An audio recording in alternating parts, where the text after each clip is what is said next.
Hello, everyone. This is your host, Deborah Poneman, and your Life Without Limits.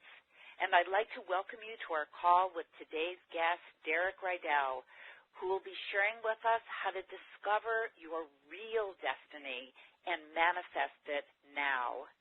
Because of his extraordinary ability to help people, sometimes in minutes, to tap into their true purpose, even if they've been searching unsuccessfully for years, Derek is known as the #1 leading expert in the law of emergence and as the soul purpose specialist.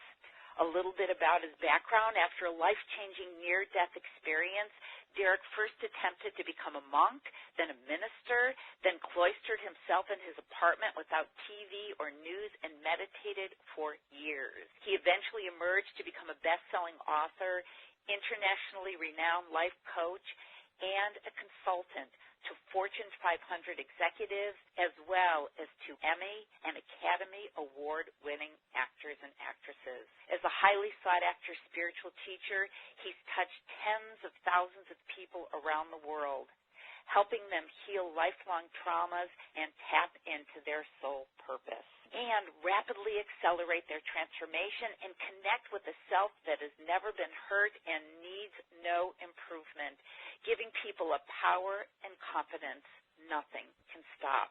And on this call, Derek will help all of us to realize your soul purpose profile, that unique pattern being projected all around you, carrying your soul signature, to discover the soul purpose archetypal patterns, that authentic expression of your talents, gifts, and abilities, to learn the 3 soul purpose pillars, the 3 parts of a true vision that must be established to achieve your soul purpose, to discover why whatever is missing is what you're not giving, and how to generate everything you need no matter what. Finally, to understand why your purpose is not something you make up, but is something you are made of. Wow. So, Derek, thank you so much for joining us. Welcome to the call. Oh, thank you. That's such an honor and a pleasure to be here. And it sounds like we got our work cut out for us on this call, don't we? We really do. But even if you tell us a little bit about each of those, I think that these are the areas that so many of us are struggling with right now in our lives. So I am so excited to hear what you have to say. And before we launch into all of these points, can you just take a couple minutes to share with us a little bit more about your background and the major turning points in your life? Absolutely. And it's so funny, you said you're so excited to hear what I have to say, and I said, me too. I'm excited. I'm always excited to hear what I have to say too, because though I have a lot to say, I never totally know what is going to come through, because I really try to be open to what I know people are needing to hear. But for me, really where it started for me was I'd always been a seeker, always been a searcher, even when I didn't realize it. And I had a brush with death experience. Well, the first brush with death experience was I was addicted to drugs and alcohol, and basically had spent so much of my life trying to improve myself and find my way and get validation and fill myself up and heal my childhood and all these things that I was, I became kind of a mess, though I held it together pretty well. You might not have known it. And I ended up ultimately overdosing, drinking so much that I ended up in the emergency room. And I was broke, I was alone, I was near suicidal, and then I was in the emergency room with tubes attached to me and the doctor telling my mom I was very lucky. And I remember sitting there looking at the beeping of the monitor and going, how did everything I've done lead to this? I've been striving to improve myself and be more spiritual and heal my childhood, and I was an actor at the time, and grow my talent. How did I end up here? It seemed so opposite of where I should have gotten. And, life taps you on the shoulder or whispers in your ear, and then if you still don't listen, it kind of nudges you, and then it kind of slaps you upside the head, and then maybe it takes a 2x4 to you. And so that was like a 2x4, and you would have thought that I would have gotten my lesson, but unfortunately I didn't, and I continued to go along striving and struggling, and ended up doing a movie in Jamaica where I was out exploring a reef, and I got caught in the reef underwater, and I was snorkeling. I wasn't scuba diving, but I was underwater, and I found myself trapped in this little cubby that looked like something out of an underground tomb out of Indiana Jones movie, surrounded by spiked coral and fire coral inches from my eyes and my nose and my neck and my throat and my stomach. And I couldn't move because I was surrounded by it. And I couldn't lift my head because if I lifted my head out of the water to see where I was, my body would have been punctured by giant spikes that were all around me. And I had to stay afloat underwater, otherwise I would have just fallen into these spikes and been skewered. And I couldn't swim because I didn't have the space, so I had to just paddle my fingers just to stay afloat so that all the water was moving me around so I wouldn't be pushed into the spikes. And I had to breathe in little staccato breaths because I couldn't take a deep breath or I would have been skewered by these spikes. And I was stuck there for what felt like an interminable amount of time. And at daylight became near nighttime. The sun was falling. Nobody knew I was out there. And I began to go through all the scenarios of how I might be saved and hoping I would be saved. And I eventually ran out of scenarios of how I'd be saved. And I was starting to have this experience where I was not being able to breathe enough because I was only taking short breaths. So I was in and out of different states of consciousness. Sand sharks began to swim beneath me, kind of like the equivalent of the hawks, above the guy that's in the desert, and just waiting for me to meet my maker so they could have their dinner. And I went through all these scenarios now. Well, I was going to die probably. Maybe it would at least be a good death. I would end up on the cover of the Hollywood Reporter, and they would lament that they had just lost another great talent. So it's kind of funny how, even in the last throes, the ego is still seeking its 15 minutes. And ultimately, I reached a point where really the mind, it got to the end of the tape. It's like those old reel-to-reels, and there was no more tape. It was spinning, but there was no more tape on the reel. It was, and my mind just stopped, and I realized I was done with scenarios. I was done with negotiating. All that was left was to surrender. And I had reached a point where I knew that I was going to die. It wasn't that I hoped I wouldn't or that I thought I might. I knew that I was. And all I could do was completely turn my life over to whatever was my concept of a higher power, which wasn't very much at the time. And in that moment of complete unconditional surrender, not a bargaining, not God, if you just get me out of this, I'll go to church on Sunday kind of surrender, but I surrender completely and unconditionally.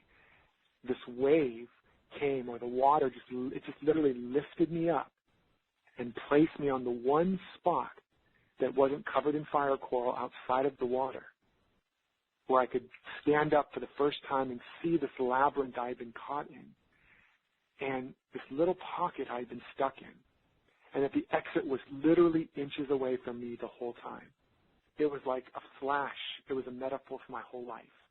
This labyrinth I'd been swimming through, trying this way and that thing, and I'd been stuck in this little pocket, and I could suddenly see the whole picture, and I was free of it. And in that moment of my ego, of just complete unconditional surrender, it was like my ego was ripped from its platform, from its moorings. Humpty Dumpty fell off the wall. And everything had this shimmering glow to it, and I didn't really know what it all meant, but I knew something had changed. The guy that had swam into that coral reef was not the same person that swam out. And for the next year, I was suffering with dreams of death and destruction and all these things and lots of anxiety, and I didn't realize what was happening, but that identity was dying, and that the ego doesn't know the difference between real death and psychological death, and the transformational energy was being interpreted by my ego as danger. And that's why a lot of times when we have really intense dreams, scary, intense dreams, people chasing us, we think that's some kind of negative omen, but a lot of times, especially if you're doing this work, that's the way the ego is interpreting the transformational energy, because to the ego, change is equivalent to danger or death. And so it shows up in our dreams as symbols of that. But ultimately, I ended up pulling out of society, pulling out of acting, pulling out of a lot of things, and cloistering myself in my apartment. I won't go into all the funny little shenanigans when I tried to become a monk and a minister and all this, and had to break into the monk's refrigerator and steal food because I was fasting and I was so hungry. But I ultimately ended up cloistering myself in my apartment and getting rid of TV and news and everything except for spiritual material and just meditating and praying and studying at the feet of the masters and reconnecting with this part of me, this glimpse that I had in this moment of unconditional surrender. I glimpsed this part of me, this self that had never been damaged and a self that never needed to be improved upon.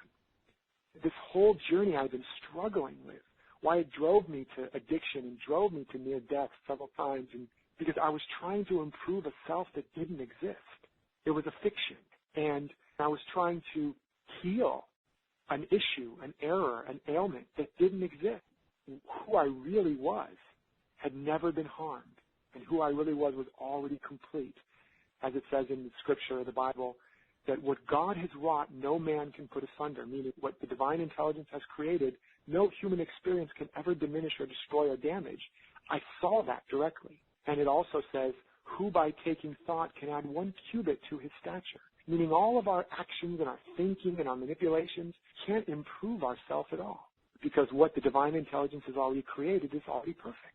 And I got this directly. I also saw that there was a divine design to it all, that it wasn't accidental, that just as the oak tree is already in the acorn, there's a divine design, there's a blueprint, that there was a blueprint in me, there was a seed of divine potential already planted in the soil of my soul. And when the conditions were right and ripe, it would emerge, that there was a soul purpose blueprint, that when I got connected with it, when I became congruent with it, it would emerge, that it wasn't about trying to make it happen, it was about creating the conditions that made it welcome. And that began the beginning of my life, my new life from there on. Not without many bumps and struggles and all that still, of course, but that was really what set me on the path that I'm on and the work that I now teach.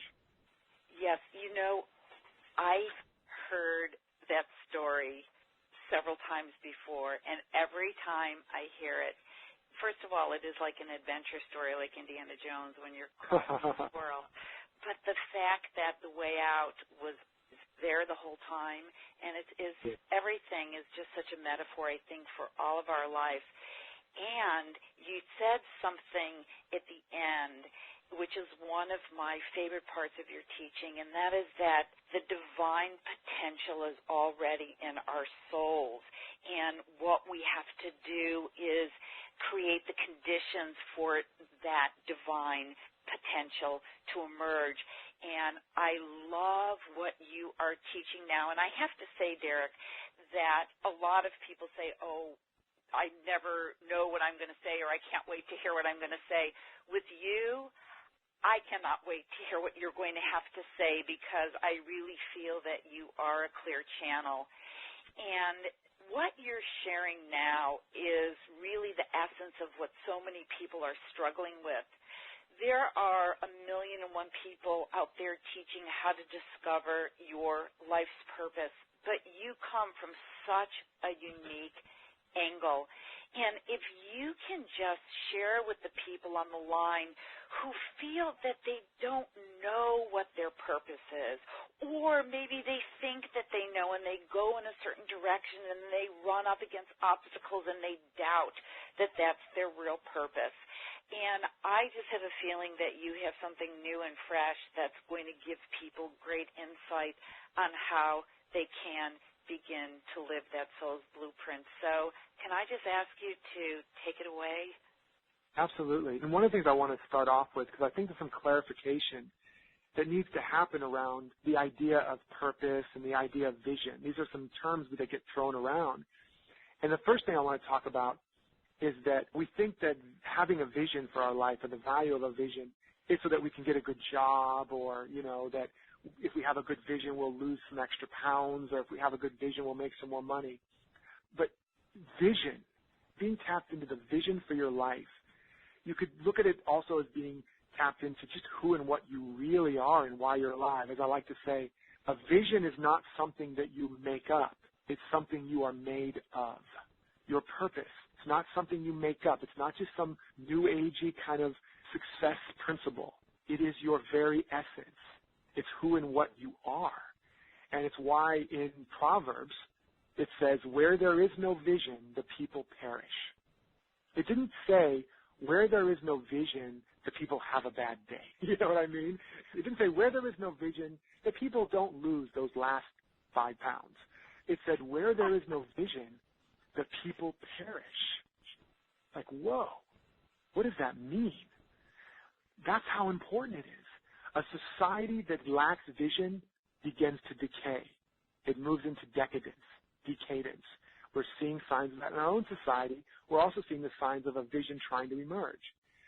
But in a person's life, when they are not attuned to their vision, but have instead become caught by the cultural conditioning and hypnosis of our times and the trends, there starts to happen decay, a decadence of their life.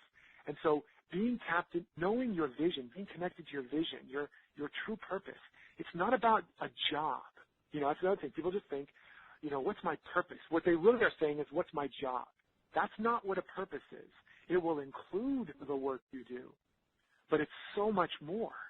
It's the core of who and what you really are. And if you're not connected to that, if you're not attuned to that, if you're not in alignment with that soul purpose, then your life begins to break down. That energy doesn't get to emerge, and you end up with what I call the crisis of incongruence. You are not congruent with your soul, and that energy either can't come out, or it comes out in aberrated and destructive ways, or it gets projected onto the screen of your experience, and you find other people living their lives, and it pushes all your buttons and all this stuff, and we'll talk a little bit more about that later. But I also like the Gospel of Thomas, where it says, if you let what is within you come out, what is within you will save you. But if you do not let what is within you come out, what you do not bring forth will destroy you. So this is how important it is to get in touch with our purpose, with that soul purpose, what I call the soul purpose blueprint, which is just a name for that divine design, and to become congruent with it. It's not just an interesting thing to do at a workshop. It's not just a fun thing to think about on New Year's. It's job number one. And in just the most practical terms, if you don't know where you're going, every road will take you there. So like the blind leading the blind, both of you end up in a ditch. So I want to just really set the stage by people understanding that this isn't just a nice idea or a clever concept. Knowing what your vision is, knowing what your purpose is, and becoming aligned with it is job number one. I cannot see anything that's more important. And it's the leading cause of most of our struggles, the lack of knowing, the lack of connection. So I want to also be clear, a couple of other distinctions. So I'm kind of busting some myths here, kind of breaking down so people get a deeper understanding of what vision and purpose really is. It's also not goals and plans. That's a part of it. People live at different levels. They live at the level of just tasks. So that's the to-do mentality, where they're just ticking off tasks, and they feel like if they've ticked off enough tasks, they've had a productive day. But it may not in any way be connected to a bigger strategy. And then there's people that live with strategy, and they're bigger designs to lead to longer-term targets, and that's a little bit of an improvement. That's a little bit up the scale of evolution, and so that their tasks actually are a part of a bigger strategy, and so there's a little bit of alignment there. But their strategy may or may not be tapped into a vision or in a bigger purpose, so that like the old Covey statement, they may be climbing the ladder only to find out it's leaning up against the wrong wall. Or they may be trying to improve and create a life that ultimately, it's like the analogy I use of the caterpillar. If the caterpillar lived like we do, it would have these great goals and a vision board and all these things, and it would be, working really hard to have the best caterpillar life, the best caterpillar body, the best caterpillar job, the best caterpillar mate, the best caterpillar home in the best caterpillar neighborhood. But ultimately, its destiny, its deep soul purpose is to become a butterfly. And all of that caterpillar stuff will ultimately be left in the dust. But if it was attached to that, which many of us become when we have these plans and goals and all this stuff that are not rooted in our core purpose, then that energy, that we become attached to this idea of what our life should look like based on cultural conditioning, parental fantasy, peer pressure, and then we actually create the resistance to what's really trying to emerge. And so we end up making more money, but just being broke at a higher income bracket. We end up getting a bigger house, but feeling even less at home. We end up being in yet another relationship and having the same arguments because there's a lack of congruence with our deep soul purpose.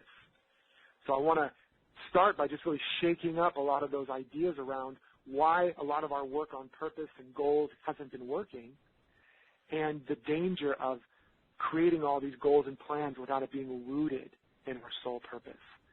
It will create a crisis ultimately in our life, the meaning of which is that not that we're bad, but that we're living in a world too small and something more is trying to emerge in us. So hopefully that answers your question and probably a few more, but that's where I wanted to start. Well, I know that you say that stress and emotional pain is not caused by external issues, but by the battle between who you really are and the false ideas that you've gotten from your parents and everything externally. You say that's why people have financial problems. That's why people have relationship issues. So really, everything is contingent upon emerging, because I know you teach the law of emergence, this soul purpose blueprint. So what we would like to know now is what is keeping us from uncovering it, from living it? What are our blocks? How can we unblock them? Yeah, there's a couple things. It's so important what you're saying. Like I said, I could talk about this for a long time. So I really want people to get, if they can get these key distinctions, it's a complete paradigm shift. And so many of the places where people are struggling right now, where they're stuck, where they're stagnant, where they're suffering, where it's crisis, they're trying to attack the problem at the level of the problem. As Einstein said, you cannot solve a problem at the level of thinking that created the problem. We've been taught to be problem solvers. And what I'm talking about is we need to graduate into becoming vision holders. Because you cannot solve a problem. A problem cannot be solved. The problem dissolves as you evolve, as you lift your frequency to the next level, where the frequency of that problem doesn't exist.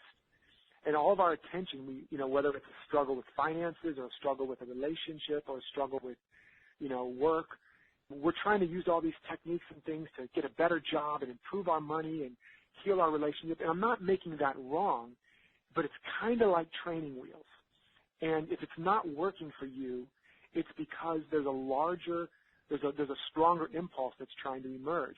You're trying, like I said, you're living in a world, in a paradigm, in an identity that's too small, and you're trying to make it work.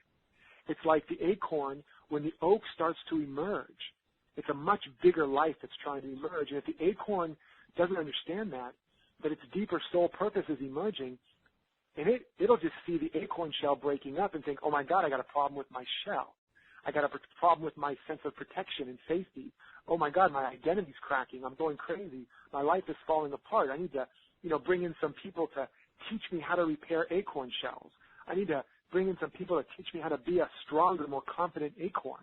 I need to bring in some coaches and programs to teach me how to, be a better nut in the forest, right?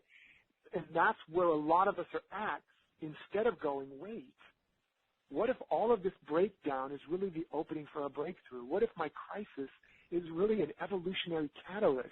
What if something bigger than what I can even imagine is trying to emerge, and all of these places where I'm stuck and stagnant and struggling is a symptom that I've been living in a world too small?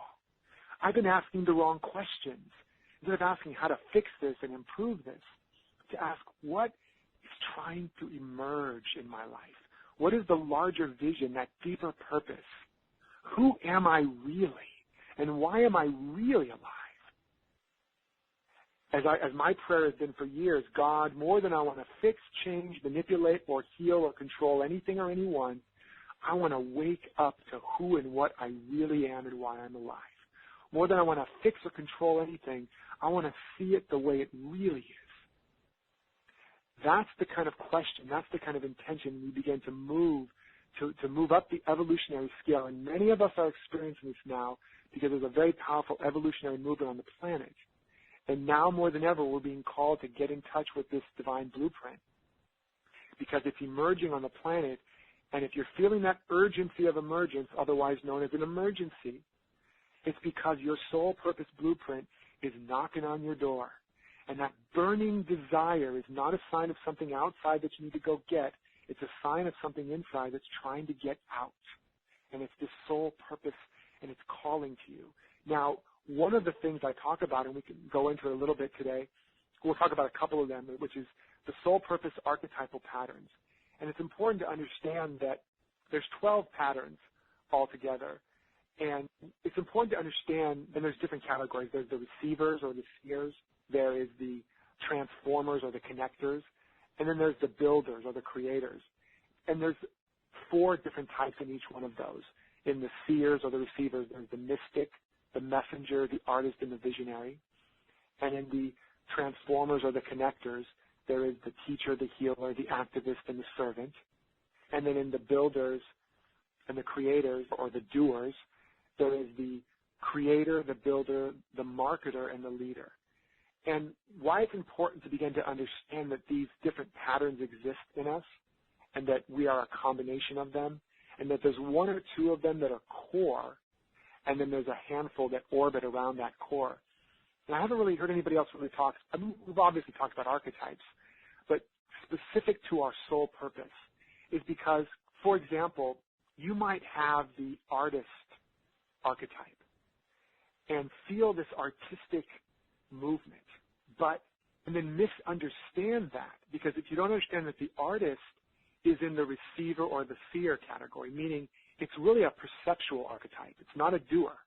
And it's really about how you see life versus the creator, which is about what you do with that seeing, which is in the doer category. And so I see this all the time, so that you might have the artist archetype and you feel this artistic impulse, but you don't understand where it fits in the soul purpose blueprint. You don't understand what it's trying to say to you. So you think you need to go and be an artist in the typical standpoint, like paint or draw or something like that.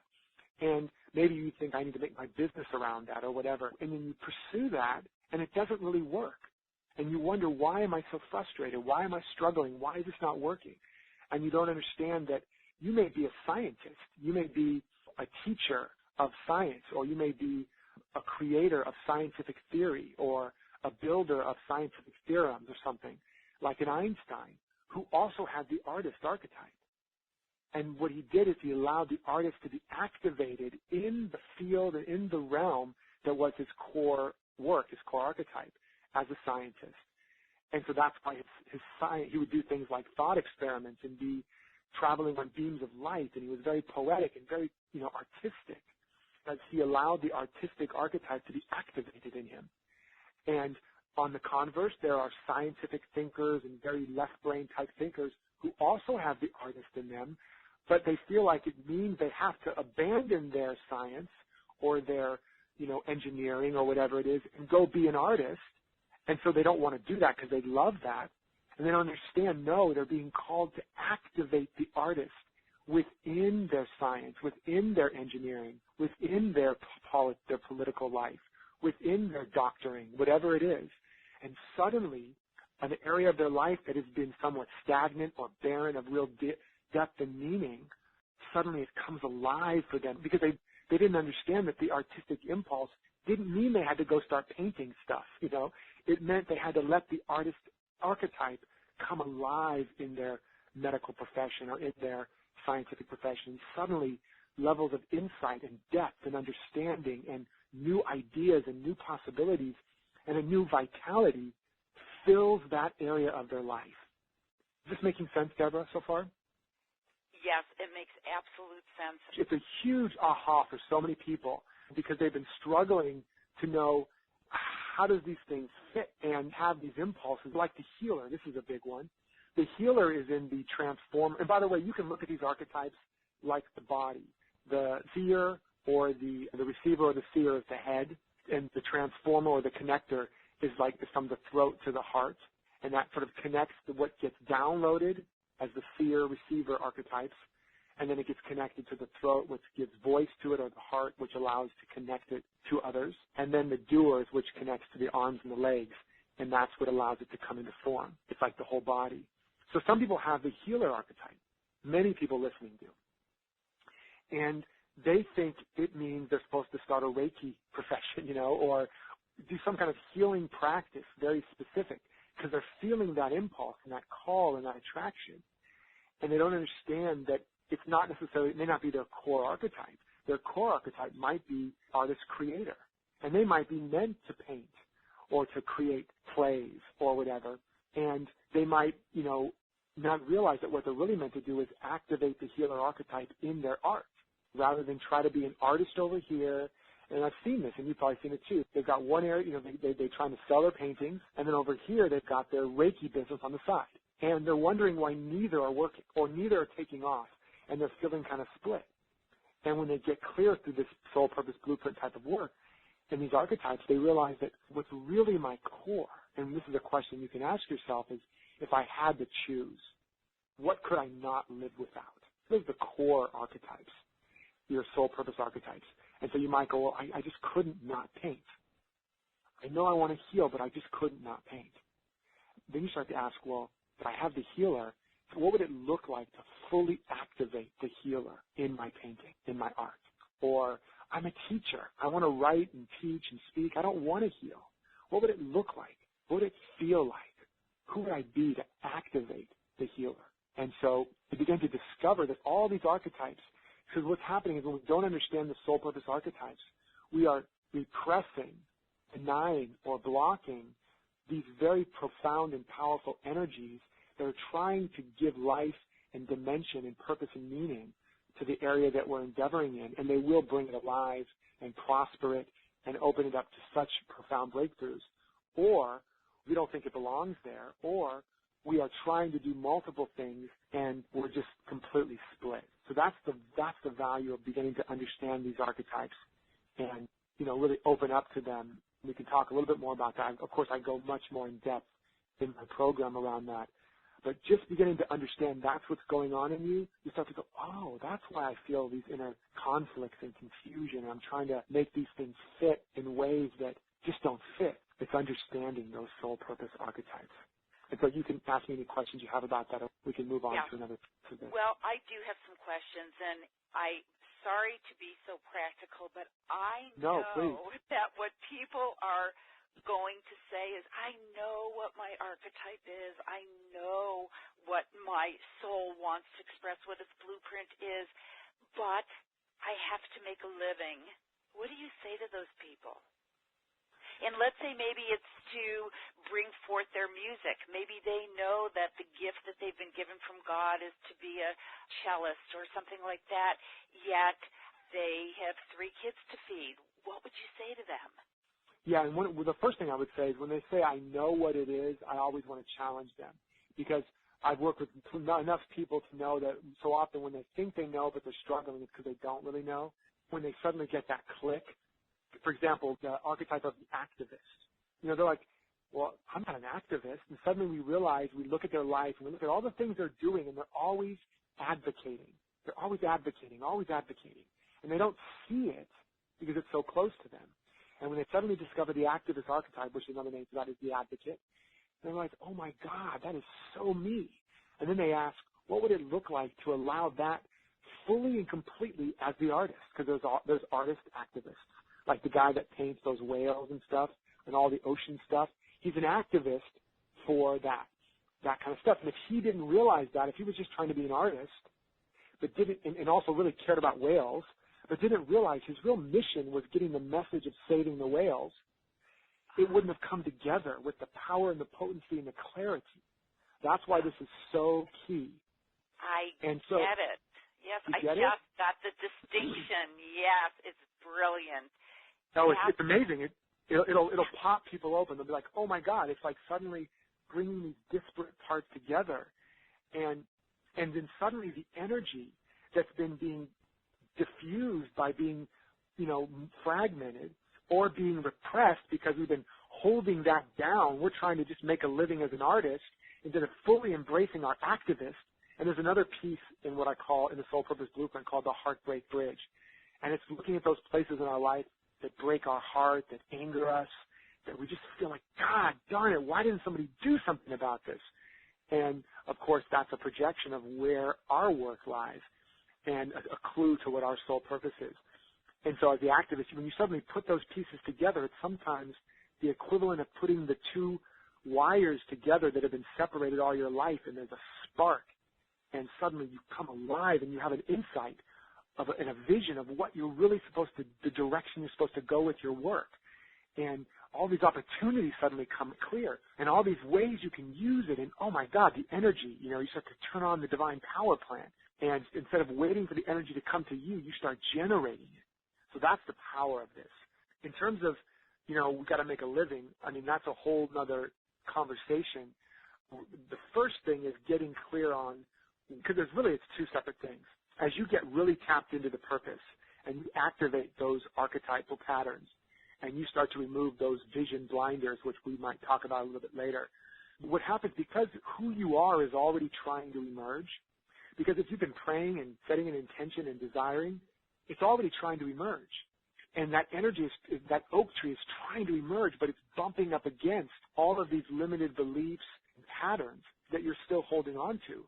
And when you start to have this clarity, oh, I'm this, and I'm this, and I'm this, I get it now, all those places where you've been trying to hold it together and all the resistance gets released, and that energy now can unfold and emerge freely. And oftentimes that looks like a new flow of circulation in your life, which when the law of circulation is happening, that looks like more abundance. And that shows up as greater wealth, greater opportunity, more money. So that is one big thing that happens. Now, we could have a whole other talk on money itself and activating the law of circulation in your life and just as a separate thing. And I don't want people to put those together. It's an important distinction that you can be making a lot of money and not be living your purpose. And you can be living your purpose more and more, but still have a block around money. You don't have to wait until you're living your purpose fully to be making a good living. So I want to make that distinction, because sometimes what happens is when we're talking about this, people think they kind of inadvertently, unconsciously put it in the distance, thinking, I can't be prosperous until I am really living my purpose. And that's not true. You can start to make a living even before you're fully doing what you love. You could start to be having abundance flow into your life even before you're 100% on your purpose. But the more on purpose you are, the more harmonizing prosperity will come into your life, and the more fulfillment that you'll have with that abundance and with that purpose, and the less you'll have to fear losing the prosperity, because you'll know it's coming from something within you rather from something outside of you. But in the meantime, you can absolutely be activating and generating wealth and abundance while you're getting in touch with and aligned with your soul purpose and building the structures and the platform for its fulfillment. And one thing that you said that I really love is that I probably am not quoting it exactly, but I think it applies to our listeners. It's that strong desire to be in alignment with our soul purpose, to know our soul purpose blueprint, to know where we fit in on the arc with the different archetypes. That's it trying to emerge, because it always amazes me. Some people are just content, going to work, and they don't have that burning desire like so many people on the phone do, but that's because it's trying to emerge. And that's yes. why we're feeling that passion, that desire, and that's a good thing. Absolutely. It's a great thing. And the key and the challenge is understand that the minute you pray, the minute you affirm, the minute you desire, the minute you intend, it's answered. Always. The minute you do it, it's answered. And how it's answered, see, we have to understand from the emergence model, life does not happen to you, it happens through you. The kingdom of heaven is within you. The quantum field is within you. Nirvana is within you. It's all within you. Not within your physical body, but within your consciousness. And so nothing can come to you. It has to come through you. Whatever you're waiting for, you're waiting with, and you're often weighing it down. And so when you pray or you affirm or you intend, we're often looking outside for where is my answer coming. I prayed for more abundance. I've affirmed it. Where's the money? Show me the money. And we don't understand that next stage of abundance has to come through us. That's why Gandhi said you must become the change you want to see in the world. So what happens is then that state of consciousness that can harmonize, that is the consciousness of abundance, let's just say we're praying for abundance and affirming and visualizing and vision boarding and doing all that wonderful stuff. but we're still holding on to ideas of lack and limitation. We're still commiserating around the coffee urn about how bad the economy is, and we're still, going to the store and really wanting to buy those organic apples, but keep telling ourselves I can't afford that extra $1 a pound. Whatever it is, even though that's a true emerging impulse, we're saying no to the yes over and over again. And meanwhile, this prayer, and we're praying and affirming more and more, and it's like driving down the highway and putting your foot on the gas faster and faster and faster and faster. And when you hit a tree at that speed, it's a lot more intense than if you were going slower. So the more we're praying, the faster we're accelerating our emergence. The more we're affirming, the more we're doing the work on ourselves. But if we are simultaneously incongruent with what's trying to emerge in us, like the acorn, we're trying to hold on to that protective shell because we believe that's who we are, and we're afraid of what it would be like to let go of it. Or we're still holding on to there's not enough to go around, or we're praying for more love in our life, but we're still holding on to unforgiveness and resentment. And we're wondering, why is that new companion not showing up when we're still holding on to the belief that there's not enough good men out there? You cannot ask for something that is beyond what you're believing about life or how you're acting, because there's an incongruence. And that's when we bump into that crisis of incongruence. And so then that's when we have to begin to ask, what is trying to emerge in me? What is the vision of my life? What is this purpose? And we have to start bringing our life mentally, emotionally, physically into congruence, into integrity. And it is becoming more and more urgent, because what's happening on the planet is there's been so much activation going on, but so little congruence. I want to say that again. It's so important that we hear this. There's been so much activation going on, but so little congruence. So we're en masse desiring a bigger and a better life. We're praying for a bigger and a better life and doing all this work to do that, but we're still holding on to. We're still, as the Bible said, trying to fit new wine into old wineskins. Doesn't work. It's going to spill all out. It's one of the reasons why I believe in the last several years, 5, 6, 7 years, where there's been greater en masse prayer and affirmation and law of attraction to, have a bigger house, better job, and more money, that we had the greatest economic, financial, and housing crisis since the Great Depression. Lots and lots of activation, very little congruence. And so it's accelerating now. And so now more than ever, we need to get clear on who we really are and what that soul purpose pattern is, what's trying to emerge in us, and make it three top priorities. What is it that's trying to emerge? Who am I really? What is that pattern? Number 2, how can I become congruent with it? How can I bring my whole life into integrity with it? Number 3, create a plan for living it. When you have those 3 things in place, you have the foundation, not just to fulfill your life, but to be in alignment with this larger emerging pattern on the planet at this time. And here's the other really cool thing, is that this energy is powerful that's emerging on the planet, this ascension energy. When you become congruent with it, you're going to start to get a divine assist. Ultimately, when you become congruent, your soul wants to emerge even more than your ego can ever desire it. And so this is where the law of grace comes into play. You'll start to get an activation and an opportunity and abundance that will flow through you, and wisdom and guidance that is beyond what you can humanly do as you start getting congruent and aligned with this soul purpose.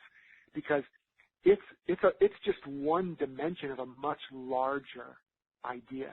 It's like you're just one branch on a magnificent tree that's emerging on the planet right now, this great tree of humanity. And the next stage of its evolution is emerging. And it needs you to say yes to the yes within you, to let that branch of the tree emerge. And so as you say yes to that, you're going to get the assist, not just of your life, but the whole thing is going to assist you. Does that make sense, Deborah? Isn't that powerful?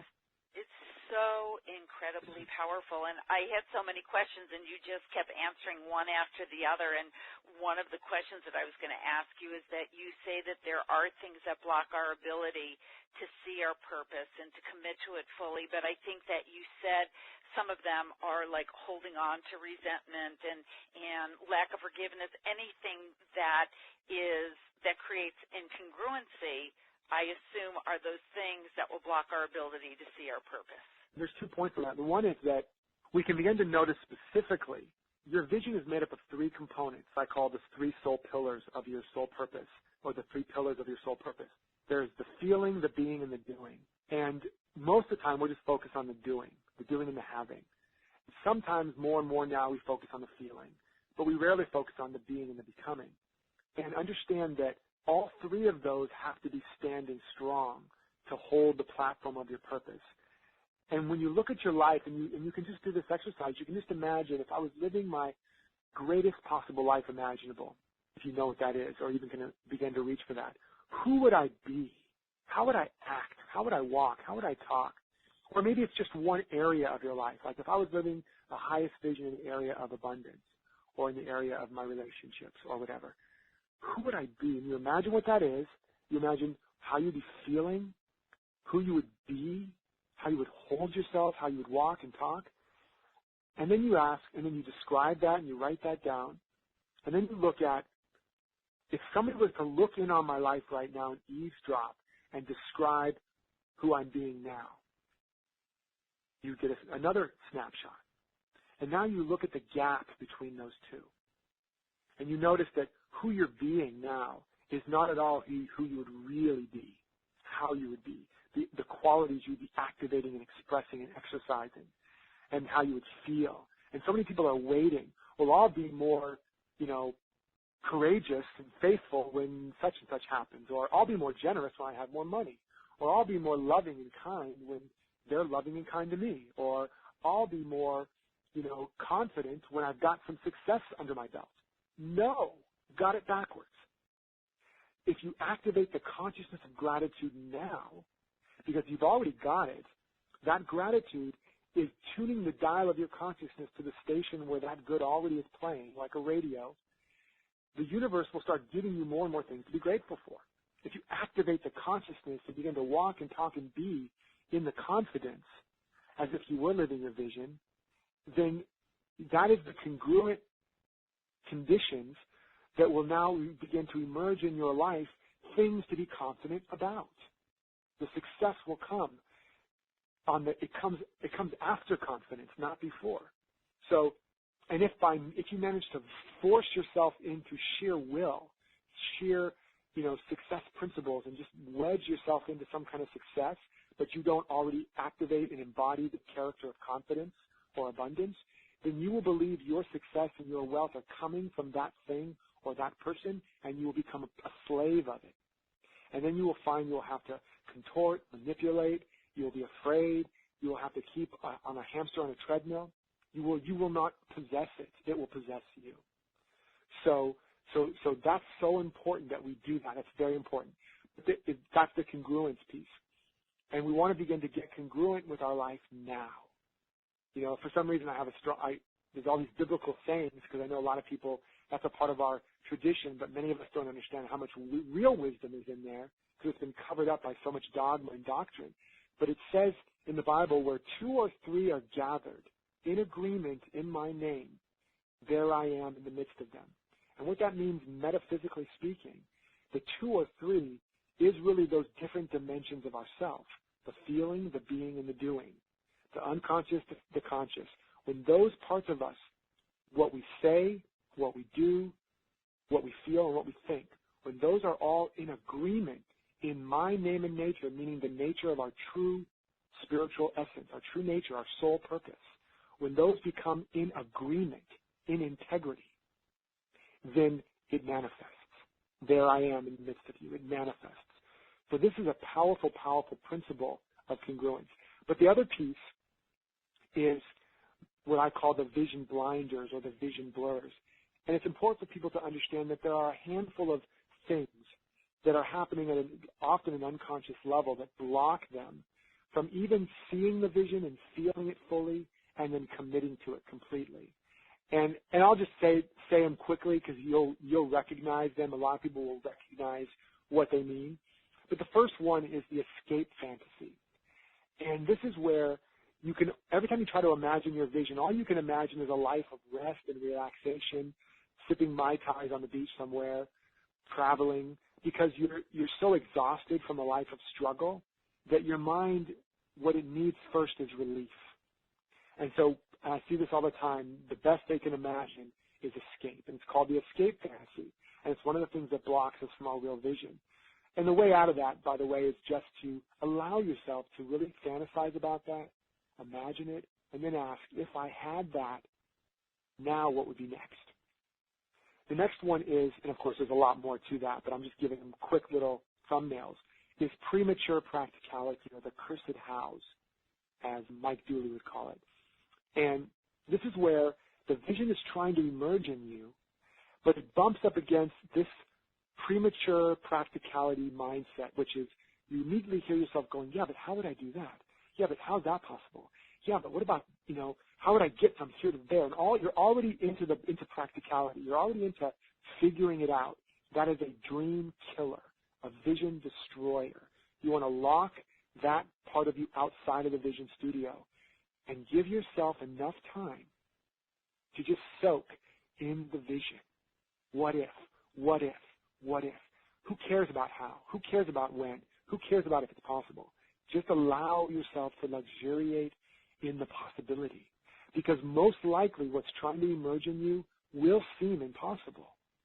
It will seem impractical, just like it's very impractical for an acorn to become an oak tree or a caterpillar to become a butterfly. Who you're meant to be is unprecedented. So you're going to bump into that. Premature practicality. It's one of the vision blurs. Parental or peer fantasy. Sometimes we have a hard time coming up with a vision because it's bumping into this peer pressure or parental pressure, those things our parents wanted us to be or not to be, or those things we need to be or not be to gain favor among friends and peers, or just cultural pressure. And so this bumps up that. Now, the other way that this happens is, and it feels like a little bit of guilt, or who do you think you are, kind of those are self-talk. Or the other way it manifests is that we have a vision, and it seems really good. It's like, I'm going to become a doctor or a lawyer, and I'm going to do this great work in the world. And it seems like, by all accounts, this should be great, but it's dead inside of us. It doesn't inspire us. It's most likely because we are regurgitating a parental fantasy or a cultural fantasy, a cultural more, and that's why it's not inspiring. It checks off all the boxes. It seems to sound good, but it does nothing to you. That's, again, the parental or the pure fantasy blinder. The next one is the delusion of grandeur.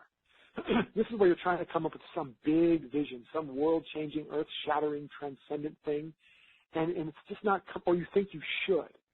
Because another thing, we always think it should be this big vision, and it's not coming through, and it's like, I'm just not getting it. It's not coming through. I'm not tapping into my vision.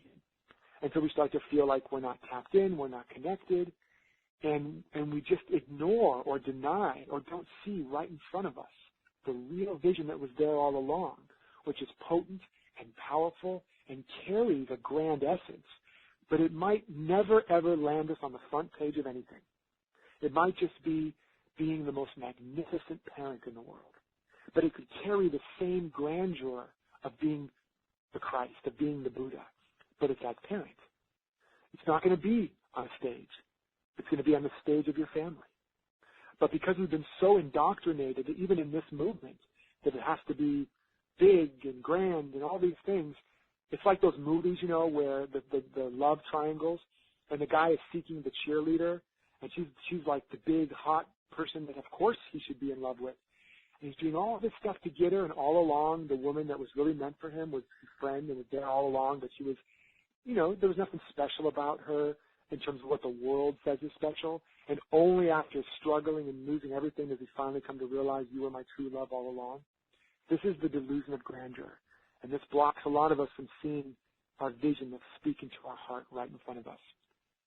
Then there's the all or nothing syndrome. And this is part of something where the vision comes up and it seems so big.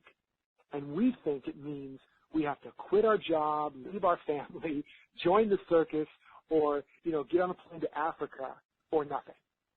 It's like there's no way to live this vision because I have to leave my job. I'd have to go broke.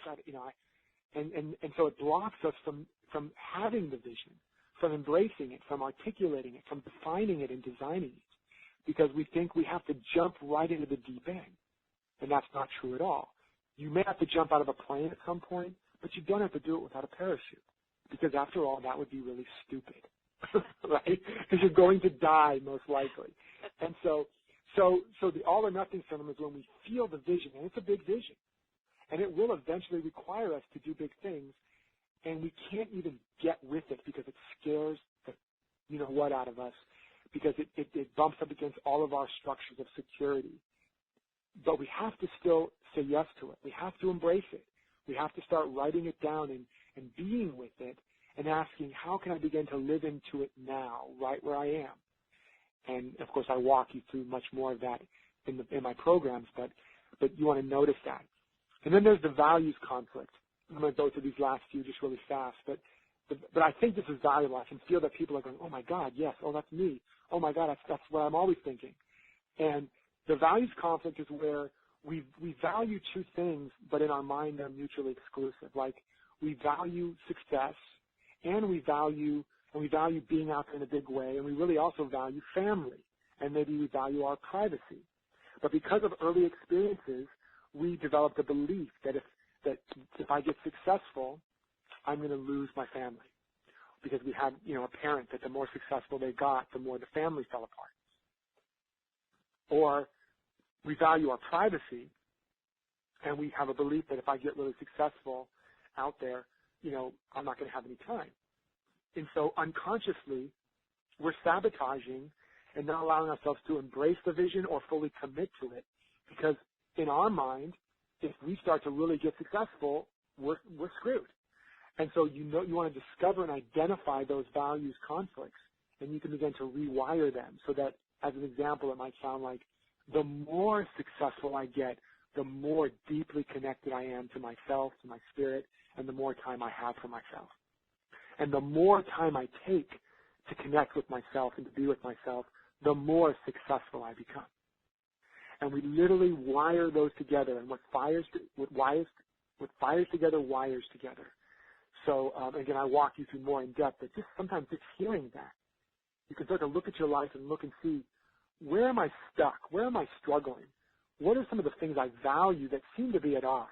You've got a values conflict going on there. And then there's the shadow block. This is one of the most popular ones. I'm not going to go into it. I talk about it all the time, but it's where there's some dark or so-called bad parts of you, the selfish part, the greedy part, the needy part, or the light shadow, the successful part. But these are parts of you that you don't think you're worthy of, or that you think are bad and you want to get rid of.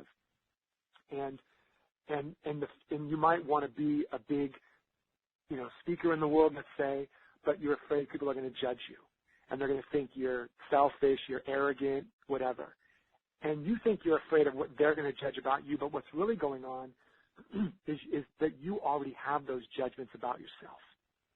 You already have the judgment that you're arrogant and that you are, selfish or whatever, and you have a judgment about those parts of yourself. So this stage shows you how to embrace and integrate them. And once those are freed up, you no longer have any fear of stepping out on that vision. And then finally, there's the need to know syndrome. And sometimes the vision is it's either too big or too intense based on where we currently are. And if we were really to get a glimpse of it, it would so freak out our ego that we would never even begin it. And so we get the information on a need-to-know basis. So we might not get a whole and complete vision. It might only seem like it's in part, and we may think, well, I can't really start because I don't know the whole vision. But it's because we're being given it on a need-to-know basis. I also call this the hell no syndrome. So it's the need-to-know or the hell no. Because it's like, if I saw that, I'd be like, hell no, man, am I going to go for that? It's like, what? It's like I'm just an acorn, So this is another one that we bump up against. And if it's coming through, but you're not seeing the whole thing, that's okay. Just know that what you're getting is enough. and begin to embrace that, become congruent with that. So those are the core vision blurs or vision blinders, and hopefully that's been insightful for you guys. Well, it sure has been insightful for me, and I can't imagine that everybody isn't going, well, I could think, oh, that's me. Oh, no, that one's mine. Oh, that all the way to number 8. Yeah, absolutely. And I know it's a lot of information, but they can listen to the replay again, obviously, and I go much more deeper in the programs that I do. But I just felt compelled to really, I feel like there's people that are having big ahas. And I know we're kind of going long, but I really felt the need to share that. So I hope that's of great value to you guys. And I thank you for being so generous with everything that you're sharing with us. And I just have the thought, I know that there are people who only plan an hour 5, an hour 10, who really want to know how they can obtain your package because they obviously want more and they want to go deeper. So I was thinking perhaps you could share that with us, and then afterwards, to end, would you mind taking us through your visualization, which I think is going to be utterly profound, but first sharing your offer, is that okay with you? Absolutely. And before you tell us what it is, because I know it is utterly amazing and generous to a fault, I just want to ask you, people who do take advantage of your offer, can you share with us a few experiences that people have had, concrete experiences where people have turned their life around in amazing ways from taking advantage of your offer and implementing what you teach? Oh, absolutely. And they come in, it's no longer theoretical. I knew none of it was theoretical because I had to live through it first. As they say, your greatest message comes from your biggest message. So I had to live through all this and test it, in the field. But besides turning my life around from being, addicted and broke and suicidal and near dead to where I am now, traveling the world and speaking to tens of thousands of people and, having an incredible experience on all levels. But also I've seen it happen with my clients and going from being on the verge of bankruptcy to doing this work and having more business they know how to handle, to, like I said, this happens literally on a weekly basis, where a person does this work, and sometimes in a matter of minutes, like you said in the beginning, literally goes from having spent their lifetime in some cases not knowing who they are and why they're alive to absolutely knowing who they are and why they're alive, and being so turned on and tuned in that they, a lot of times, they break into tears. It's like just a very profound experience to suddenly meet yourself sometimes for the first time. And that happens all the time. That's like a regular, ongoing experience of, I'd like to introduce you to yourself. Here you are. And guess what? This is who you've been all along. This is what's been trying to emerge. This is what's been crying out. This is why you've been struggling and suffering. Now you know. And it's like, oh, my God, So that's a big, big breakthrough for a lot of people.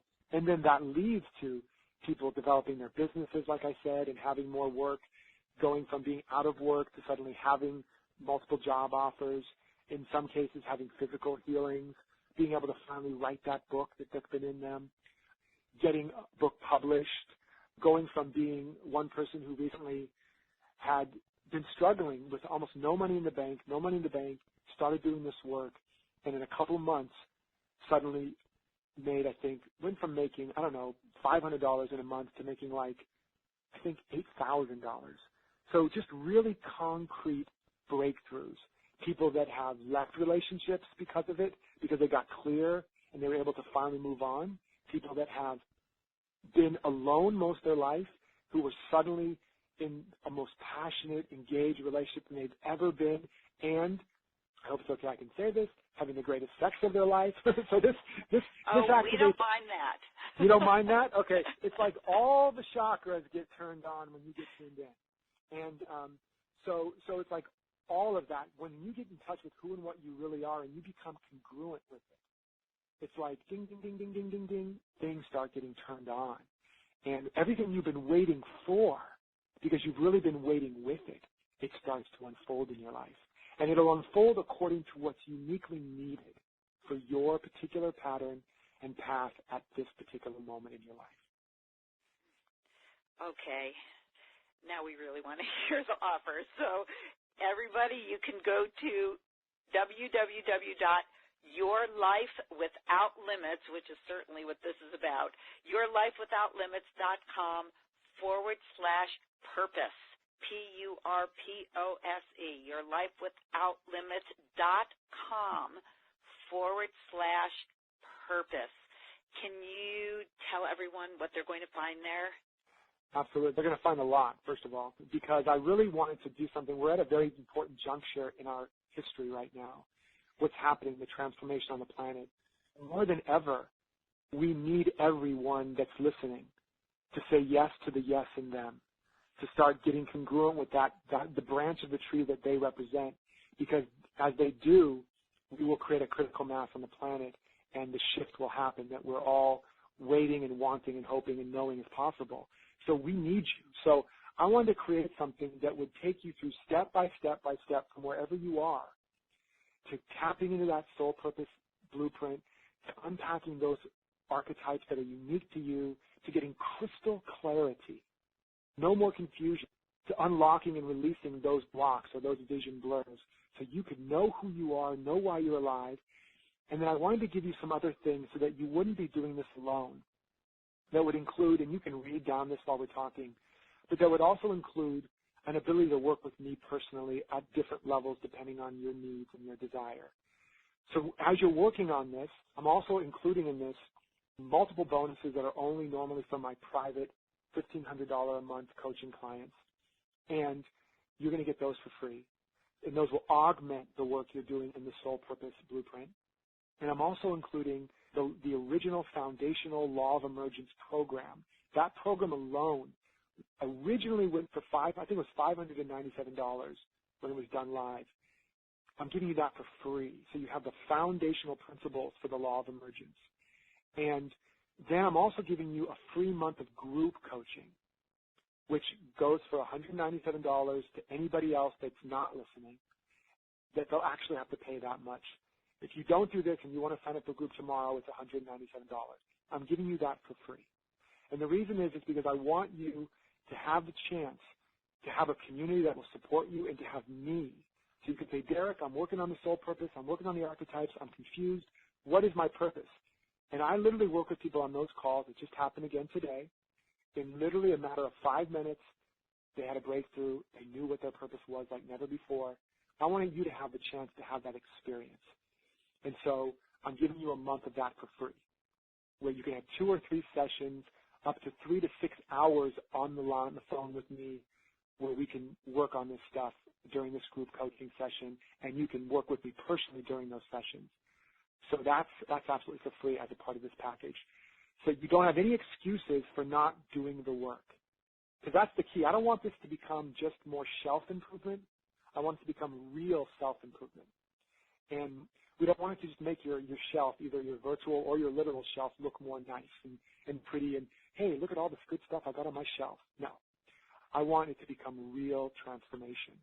And so I thought through what do you need to help you make this the program that really changes your life and makes this next year the year that changes everything. And then finally, for those people that really want to take it further and take it deeper, I've included something that I don't include anywhere else, and that is a private session with me at, I think it's 60, my team thinks I'm crazy, but I think it's 65% off what it normally is. You don't have to do this, but if you want, you will literally save 65% off of what everybody else pays to do a private breakthrough session with me. Just one extra thing. I was just thinking, I want to make sure that everything you need to take you from where you are to living your destiny of greatness, to fulfilling your soul purpose, you've got it all. And the energy in these audios, the inner work that I've done to infuse these audios, just by being in this field of energy, you're going to get a lift. An energy that's been activated here. And just by being in the group, you're going to get lifted up. By being in that field, there's a new morphic pattern that's been generated.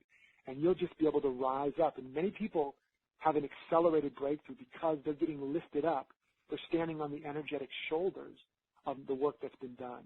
So that's the other added boost that you get from this work. And that's it. That's the whole package. I think that's the whole package. Don't think I'm leaving anything out. Yes. It's about $2,000, worth of stuff. I was going to say $2,000 worth of stuff, 100% money back guarantee, and you're offering it to our community for $127. $127. Right. It's like 95% or 93% off. And this is real stuff. This isn't like a bunch of padding and extra little free giveaways. This is all real stuff that you'd have to pay for separately otherwise. And the money-back guarantee is really important to me because I was in a place where money was an issue early in my life. And I want you to, and I'm going to tell you the truth. I don't want there to be any excuse why you don't expose yourself to this energy and to this opportunity so that you can try this all out. You can get the transformations from it. You can get into the group. You can work with me in the group personally. You can do all of that during the next 30 days after you've done this, bought this, and use all of that. And still, if for whatever reason you don't either feel like you got the value out of it or, whatever reason, you can get your money back. So there's just, because my bigger mission is I want you to my mission is to awaken people to their true identity and inspire and support them in fulfilling their destiny so that we can create a world that works for the highest good of everyone. If I help you to activate that and you start going off and doing that, my work is done. So I don't want there to be any excuse why you don't give yourself a chance for that, knowing that you've got zero to lose. And at the very least, you're gonna have a lot of insights into what your soul purpose is made of. And again, at the end of the day, if it's not right for you, no problem with my blessings. You get your money back. And the one other thing that I just want to point out is that this soul purpose blueprint, all of this knowledge is obviously so powerful. And the fact that you're including the Law of Emergence home study program that's kind of a little bit mind-blowing because that is the program that started it all, that, thousands, I assume it has to be thousands, maybe tens of thousands of people. Thousands and thousands. It's like it's a best-selling program around the world. And I have lots of people telling me, you're giving too much. It's crazy. They're going to think it's too much and it's too good to be true. And if it hits you and you go, this is just too good to be true, just know that's one of your thresholds. I'm speaking to you guys out there that might be feeling that. I'm being your coach right now. That's a threshold. And that's just showing you how receptive you are to your good. And if you find yourself saying it's too good to be true, just know that you're saying that all over your life. That how you do anything is how you do everything. Everything is a Rorschach test. So whatever you're reading into this is what you're projecting all over the place. So for those people that haven't experienced, take a breath and say, I'm willing to receive more good than I'm comfortable with. And be open to stretch the boundaries of how much good you're willing to receive. Because the universe isn't holding anything back from you. It's you that's holding it back from you. Life is trying to pour forth so much love, so much abundance, so much wisdom, and it's only limited by how much you're willing to receive. So this is too good to be true for some people's opinion. And the reason was just, and it won't be available forever, by the way. I've offered it, and I take it away. So this is not going to be a lifetime offering because it is kind of crazy. I'm basically giving away this whole program, a whole other program. But I just feel like I just want people to have that foundation so that there's nothing missing in their ability to activate their soul purpose. So I think that's enough said about that. Yes. Don't take it away until we all get it. Yeah. Again, the URL is yourlifewithoutlimits.com/purpose. And I know that we have gone over the time that we usually end, but I cannot let you go without you doing one of your visualization activations because I just find them so profound and so delicious is the only word that I can think of right now. So can you please take us out with one of your wonderful processes? Yes.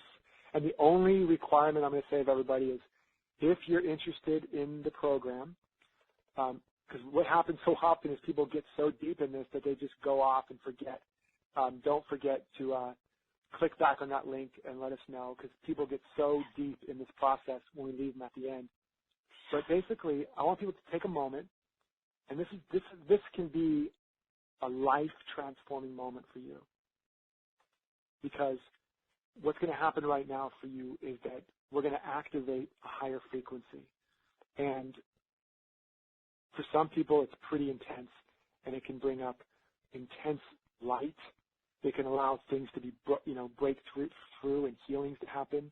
I've had people have healings right in the midst of it, where they had a forgiveness healing, and the person called while they were in the middle of the process and said, I don't know why I'm calling you, but I just feel like I need to. And they had just had the breakthrough while doing the process. So just be open right now for your miracle, because it's here, it's now. Miracles didn't happen 2,000 years ago. They're not something that happens to those people.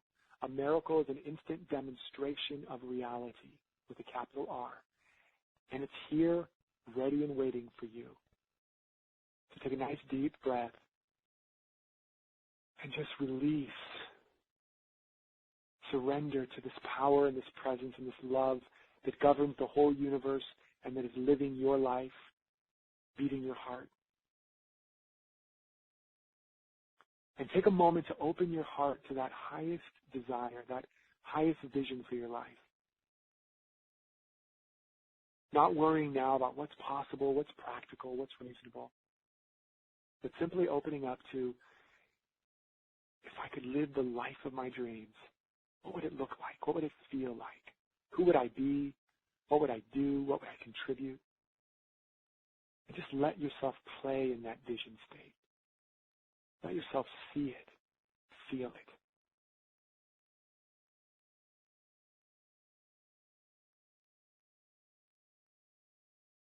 Take another deep breath and just hone in on just one area maybe that just inspires or excites you the most.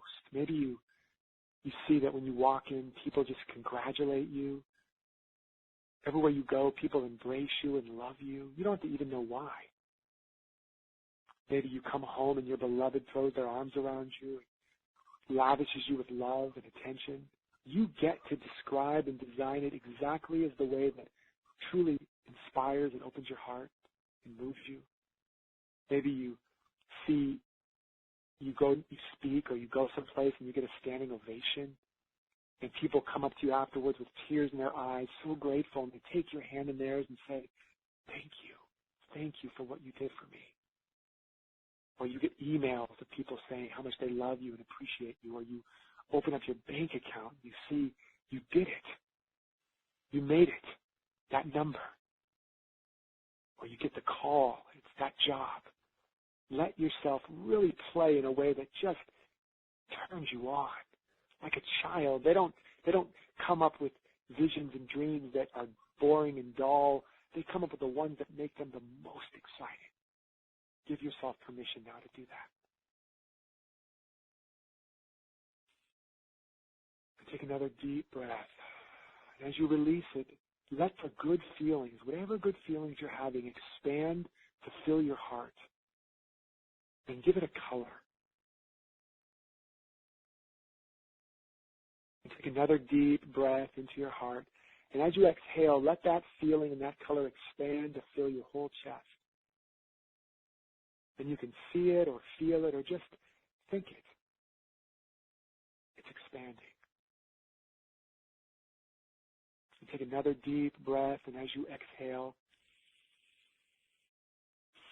let that color and that energy expand to fill your whole body with this light and this energy. Feel it expanding.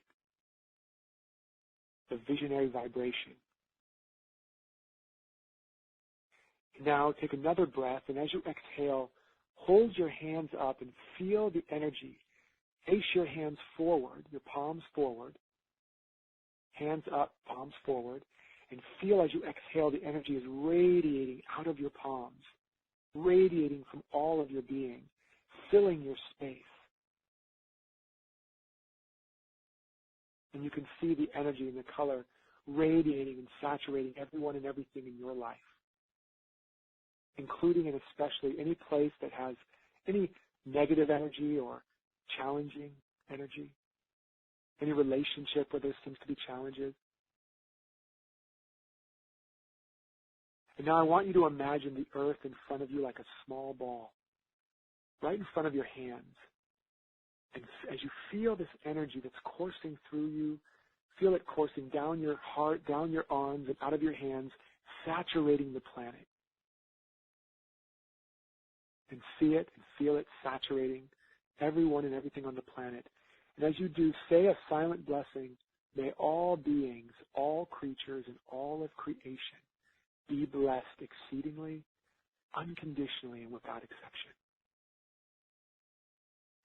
May every being and every creature and all of creation be blessed exceedingly, unconditionally, and without exception. Blessings unto all. Feel the energy of blessing moving through you. And you can see it blessing any hot spots on the planet. And if there's any places where there's resistance, like, well, I don't want to bless that person or that place, just imagine that part of you that feels resistance or resentment or unforgiveness. Imagine them standing before you and just radiate the energy to them and just tell them, I love you. May you be blessed exceedingly and unconditionally, without exception. Just bless that part of you that feels resistance. And then turn your energy back to the planet and say the blessing again. May all beings, all creatures, and all of creation be blessed. And know that what you're doing, the reason why you're doing this is that you cannot give what you don't have. And that's why we activated it in you first, using visualization as a tool to activate the visionary vibration, that vibration of your soul. And then you cannot keep what you're not willing to give away. And that's why now we're radiating, expanding the energy, and freely giving it to all. Activating the law of circulation in your life now, because whatever's missing is what you're not giving. As you're radiating this field, continue to feel it. Know that what you're doing is activating the untapped potential within you, giving it a way out. As you keep radiating, just feel the blessing. Feel that you're being a blessing field, a channel of grace. As you do, feel that the top of your head opens up and more energy now begins to pour down and through you, this divine assist. Now that you're willing to be a channel of grace, you're now able to access the energy of grace, the energy of the entire universe. It's now pouring through you and using you as an instrument to do its bidding and give its blessings on the planet. And as it's pouring through you now to the planet, feel that all these pockets of old energy, old limited beliefs, old impacted emotions are now being broken up, disintegrated, and beginning to dissolve and flow through you on this stream of energy, flow through you and out of you, and out of every pore of your being like smoke wafting away. It's being broken up and dissolved by the energy that's moving through you now. Old patterns are dissolving, disintegrating, releasing. Old resentments, old unforgiveness, releasing, releasing. Feel yourself letting it all go now. All that's been in the way of you seeing clearly and committing fully to your soul purpose, it's releasing now. Feel that. Take another deep breath and bring your hands now back to your heart. As you feel the energy now completing the circuit and giving it all to yourself now. And say that blessing, may I be blessed exceedingly and unconditionally, without exception. And holding your hands to your heart, just tell yourself, affirm yourself like never before. You are beautiful. You are gorgeous. You are powerful. I love you. I appreciate you. Just speak to yourself that way. Say all the things to yourself you've been wanting to hear from others.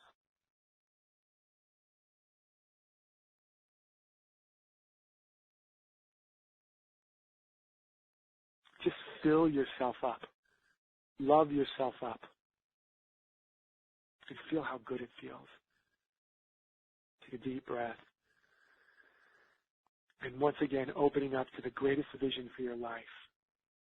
Just resting that it's already done, it's already happening, and it's unfolding now.